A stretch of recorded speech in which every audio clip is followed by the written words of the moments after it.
প্রিয় বন্ধুরা, এই সিনেমাতে আমাদেরকে টাইম ট্রাভেল এবং মাল্টিভার্স সম্পর্কে কিছু ধারণা দেওয়া হয়েছে। সিনেমার শুরুতে দেখানো হয়েছে আমাদের পৃথিবীর মতো এরকম আরও অনেক পৃথিবী আছে, যাকে বলা হয় মাল্টিভার্স। আর একটা ইউনিভার্স থেকে আর একটা ইউনিভার্সে যেতে একটা বিশেষ ধরনের পোর্টালের ইউজ করা হয়, কিন্তু কোনো সাধারণ মানুষের ক্ষেত্রে ওই পোর্টালটা ব্যবহার করা নিষিদ্ধ করা ছিল। আর যদি কেউ এই পোর্টালের ব্যবহার করে তাহলে তার জন্য কঠোর শাস্তির ব্যবস্থা ছিল। যাই হোক, সিনেমার টপিকে ফিরে আসি। সিনেমার শুরুতে আমাদের একজন আসামিকে দেখানো হয়েছে, যাকে কিছু পুলিশ অফিসাররা এক জায়গায় থেকে আরেক জায়গায় নিয়ে যাচ্ছে। পার্কিং এলাকায় পৌঁছানো মাত্রই একজন অচেনা ব্যক্তি এদের উপরে গুলি চালায়। এর ফলে ওই আসামিটি মারা যায় এবং আমরা এখানে দেখতে পাই যে মানুষটি ওদের উপর গুলি করেছিল সেই মানুষটিকে দেখতে একদম ওই আসামিটিরই মতো। এই লোকটির নাম ছিল লিও এবং এই আসামিটিকে মারতেই এখানে এসেছিল। আসামিটিকে মেরে ফেলা মাত্রই সেই লোকটি এখান থেকে আলোর গতিবেগে ছুটে পালিয়ে যেতে থাকে, যেটা দেখে এটা মনে হয় যে এই মানুষটার কাছে কোনো সুপার ন্যাচারাল পাওয়ার আছে। আর এই লোকটিকে ধরার জন্য দুজন এজেন্ট হ্যারি এবং ইভান এর পিছনে ধাওয়া করতে থাকে। এখানে আমাদেরকে এটা বলা হয়েছে হ্যারি এবং ইভান এমন এক ধরনের এজেন্ট যারা টাইম পোর্টালকে খারাপভাবে ব্যবহার করতে চায়, এরা তাদেরকেই ধরার জন্য কাজ করে।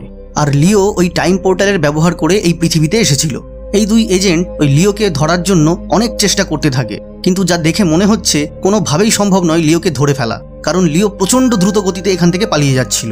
লিও দৌড়ে সেখানেই পৌঁছে যায় যেখানে দ্বিতীয় টাইম পোর্টাল খোলার কথা ছিল, কিন্তু তখনই এখানে ইভান চলে এসে তার ডিভাইসের সাহায্যে পোর্টালের জায়গা পরিবর্তন করে তাদের অফিস সেন্টারের জায়গায় বদলে দিয়েছিল। আর তারপরে লিওর সামনে এসে বন্দুক দেখিয়ে তাকে সারেন্ডার করতে বলে, কিন্তু লিও কার কথা শোনে। আর ঠিক তখনই হ্যারি তার গাড়ি এনে সজোরে লিওকে ধাক্কা মেরে তাকে ধরে নেওয়ার চেষ্টা করে। আর ঠিক তখনই টাইম পোর্টাল ওপেন হয়ে যায় আর এই তিনজন সঙ্গে সঙ্গে ওখান থেকে টেলিপোর্ট হয়ে তাদের হেডকোয়ার্টারে পৌঁছে যায়। আর এখানে পৌঁছানো মাত্রই দ্রুত লিওকে অ্যারেস্ট করে নেওয়া হয়। তারপর লিওকে তার সমস্ত অপরাধের কথা জানানো হয় এবং বলা হয় যে সে এই টাইম পোর্টাল ব্যবহার করে বিভিন্ন রকমের পৃথিবীতে গিয়ে তার 123টা রূপকে সে নিজে হাতে হত্যা করেছে। তার সাজাস্বরূপ তাকে এমন একটা জায়গায় পাঠানো হবে যেটা একটা নরকের সমান জায়গা। লিওকে পরে জেলে ভরে দেওয়া হয় এবং সেই সময় হ্যারি এসে তাকে জিজ্ঞাসা করে যে তুমি হঠাৎ এইরকম কেন হয়ে গেলে, তুমি তো আমাদের মতো একটা সময় এরকম এজেন্টই ছিলে। এই কথা শুনে লিও বলে এজেন্ট হয়ে থাকার কোনো মানেই হয় না, এইভাবে থেকে একজন শক্তিশালী মানুষ হওয়া যে কত বড় গুরুত্বপূর্ণ তা তুমি কি করে বুঝবে। আর এই জন্য আমি সমস্ত ইউনিভার্সে গিয়ে আমার নিজের সমস্ত স্বরূপকে মেরে ফেলে দিচ্ছিলাম, যার ফলে ওদের সমস্ত শক্তি আমার মধ্যে চলে আসতো। আর ওই শক্তির ফলে আমি আজ এত শক্তিশালী হয়ে গেছি।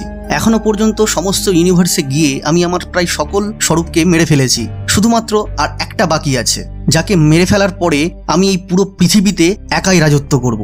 এগুলো শুনে হ্যারি বুঝে যায় লিও পুরো পাগল হয়ে গেছে। এরপর লিওকে একটা চেয়ারের সাহায্যে বেঁধে তাকে হেল ইউনিভার্সে পাঠানোর প্রস্তুতি করা হচ্ছিল। ঠিক সেই সময় সেখানে একটা মেয়ে উপস্থিত হয়। মেয়েটি হলো লিওর একটা বন্ধু। সে তার জুতোর মধ্যে থেকে একটা ইঁদুর বের করে ওই ল্যাবে ছেড়ে দেয়। সেই ইঁদুরটির সাথে একটা বম লাগানো ছিল আর সঠিক সময় দেখে সেই বমটিকে সে ব্লাস্ট করিয়ে দেয়। আর এই সময় সুযোগ বুঝে লিও সেই পোর্টালে তার ডেস্টিনেশন চেঞ্জ করে সেই ইউনিভার্সে সেট করে দেয় যেখানে তার লাস্ট স্বরূপ বেঁচে ছিল। আর দেখতে দেখতে লিও সেই পোর্টালের মাধ্যমে অদৃশ্য হয়ে যায়। আর এরপর আমাদেরকে সেই ইউনিভার্সটা দেখানো হয় যেখানে লিওর শেষ স্বরূপ জীবিত ছিল।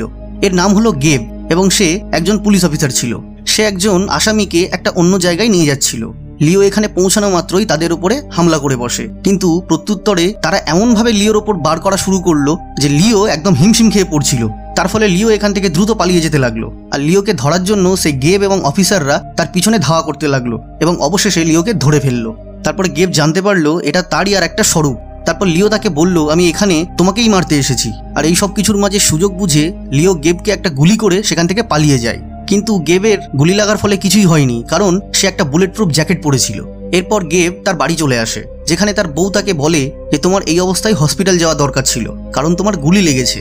গেব তার বউকে বলে যে এটা কোনো ব্যাপার নয়, সবকিছুই ঠিক আছে, তুমি চিন্তা করো না। তারপর গেব ছাদে এসে তার শক্তির একটু নমুনা দেখছিল, কারণ যতটা শক্তি লিওর মধ্যে ছিল ঠিক ততটাই শক্তি গেবের মধ্যেও ছিল, কিন্তু সেই ক্ষমতার ব্যাপারে গেব কিছুই জানতো না। পরের দিন সকালবেলা গেবের বউ তাকে জোর করে হসপিটালে নিয়ে আসে, কারণ সত্যি তার চিকিৎসার দরকার ছিল। এখানে কিছু পুলিশ অফিসার গেবের কাছে কিছু জিজ্ঞাসাবাদের জন্য আসে, কারণ সে লিওকে খুব কাছে থেকেই দেখেছিল। কিন্তু এখানে গেব মিথ্যে কথা বলে। সে বলে অন্ধকারের জন্য সে তার মুখটা ভালো করে দেখতে পায়নি, কিন্তু তার বউ মিথ্যে কথাটা ধরতে পারে এবং তাকে আলাদা জায়গায় এনে জিজ্ঞাসা করে যে তুমি মিথ্যে কথা কেন বললে। এটা শুনে গেব বলে যে ওই মানুষটা আমাকেই মারতে এসেছিল এবং সে অবিকল আমার মতোই দেখতে। এটা শুনে তার বউয়ের মনে হলো যে সত্যি এর মাথার অবস্থা খুবই খারাপ, যেই কারণে এই রকম অবান্তর কথা বলছে। এরপর তার বউয়ের অনুরোধে সে তার মাথার সিটি স্ক্যান করায়।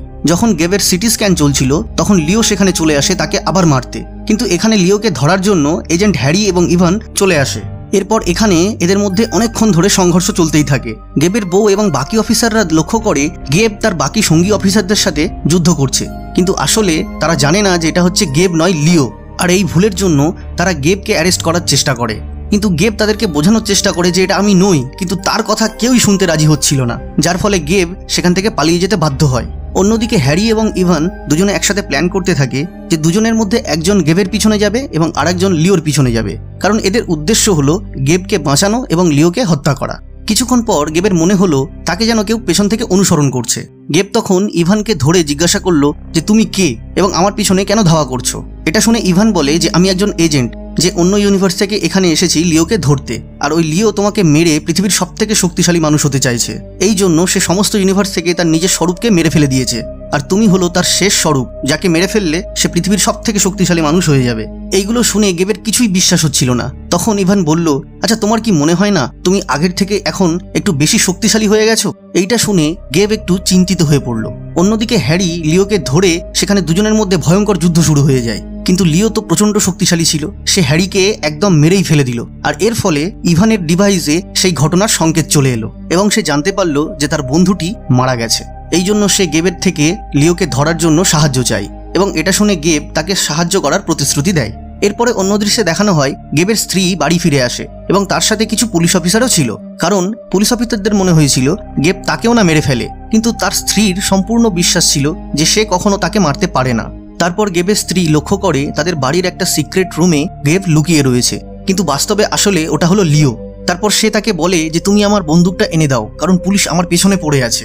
এই কথা শুনে সে যখন তার বন্দুকটা আনতে যায় তখন সে জানলা থেকে লক্ষ্য করে যে বাইরে গেবের মতো দেখতে আরেকজন চলে এসেছে। এটা দেখার পর তার স্ত্রী পুরো পাগল হয়ে যায় এবং সে বুঝতে পারছিল না যে কোনটা আসল গেব। এরপর গেবের স্ত্রী টিকে সেই স্টোর রুমে লুকিয়ে থাকা গেবের কাছে এসে জিজ্ঞাসা করলো, আচ্ছা তোমার মনে আছে আমাদের প্রথমে একটা বুক স্টলে দেখা হয়েছিল, যেখানে তুমি আমাকে দেখা মাত্রই বিয়ের প্রস্তাব দিয়েছিলে? এই প্রশ্নের উত্তরে গেব হ্যাঁ বলেছিল। আর তখনই টিকে বুঝতে পেরেছিল যে এটা আসল গেব নয়, কারণ তাদের দুজনের প্রথম দেখা হয়েছিল একটা ক্লিনিকে। এইটা বুঝে যাওয়া মাত্রই টিকে তার উপরে বন্দুক তাক করে। তারপর লিও রেগে গিয়ে টিকেকে সেখানেই মেরে ফেলে। এইটা দেখে গেব মনে মনে খুব কষ্ট পায় এবং লিওকে ধরার জন্য তার পিছনে ধাওয়া করতে লাগে। আর গেবকে দেখে পুলিশ অফিসাররা লিও ভেবে তার উপরেই গুলি চালাতে থাকে। আর ঠিক সেই সময়ে সেখানে ইভান এসে তাকে বাঁচিয়ে নিয়ে সেখান থেকে চলে যায়। এবারে গেব ইভানকে জিজ্ঞাসা করে যে লিওকে সে কিভাবে মারতে পারে, কারণ সে তার বউকে মেরে ফেলেছে আর আমি ওকে মেরে প্রতিশোধ নিতে চাই। এরপর ইভান গেবকে নিয়ে একটা গ্যাস স্টেশনে আসে এবং সেখানে তার কাছে থাকা একটা স্পেশাল বন্দুক তাকে দেয়। এই দেখে গেব বলে আমি ওকে বন্দুক দিয়ে নয় বরং আমি লাথি ঘুষি মেরে ওকে মারতে চাই। আর রেগে গিয়ে সে একটা পিলারে গিয়ে লাথি মারে। আর এরপরে সেই গ্যাস স্টেশনের মালিক সেখানে বাইরে এসে তাদের থেকে ক্ষতিপূরণ দাবি করে, যে একদম হ্যারির মতো অবিকল দেখতে ছিল। তখন ইভান তাকে বলে, যদিও তুমি আমার পার্টনার নও, কিন্তু তবুও আমি তোমাকে মন থেকে ধন্যবাদ জানাতে চাই।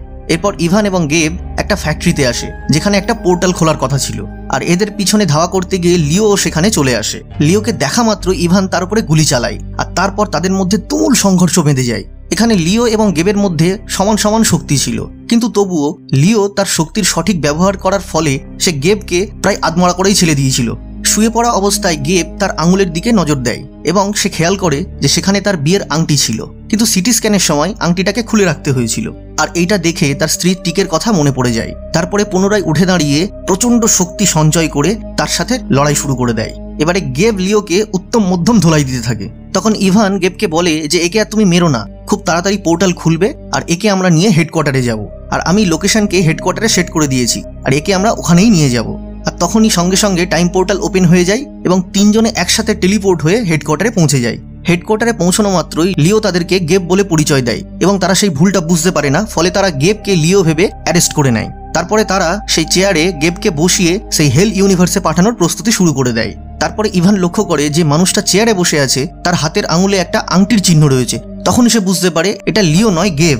তখন সে সঙ্গে সঙ্গে বলে এটা লিও নয়, লিও ওই ঘরে বসে আছে। তখন তারা সঙ্গে সঙ্গে সেই ভুলটা বুঝতে পেরে লিওকে সেই চেয়ারে বসিয়ে দেয় এবং গেবকে ছেড়ে দেয়। তারপরে তারা লিওকে সেই হেল ইউনিভার্সে টেলিপোর্ট করে পাঠিয়ে দেয়। আর অন্যদিকে গেবকে তার নিজের ইউনিভার্সে পাঠানোর পরিকল্পনা চলছিল, কিন্তু তখন ইভান বলে আমরা যদি গেবকে তার ইউনিভার্সে পাঠিয়ে দিই তাহলে তারা তাকে লিও ভেবে মেরে ফেলার চেষ্টা করবে। কিন্তু যাই হোক, গেব তো আমাদেরকে সাহায্যই করেছে লিওকে ধরার জন্য, সেই জন্য আমি জানি তাকে কোথায় পাঠাতে হবে।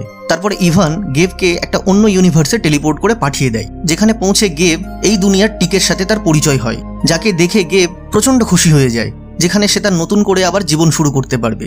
কারণ আমরা জানি লিও তার সমস্ত ইউনিভার্সে নিজের স্বরূপকে মেরে ফেলেছে, তাই এই দুনিয়াতে গেবের আর দ্বিতীয় স্বরূপ জীবিত নেই, ফলে সে স্বাচ্ছন্দ্যে এখানে নিজের বাকি জীবনটা কাটিয়ে দিতে পারবে। অন্যদিকে লিও মানুষের সৃষ্টি করা একটা হেল ইউনিভার্সে পৌঁছে যায়, যেখানে খুব ডেঞ্জারাস সব ক্রিমিনালসরা ছিল। এখানে লিও পৌঁছে বলে আজ থেকে আমি তোমাদের রাজা। এই কথা শুনে সমস্ত ক্রিমিনালস একসাথে হেসে উঠল।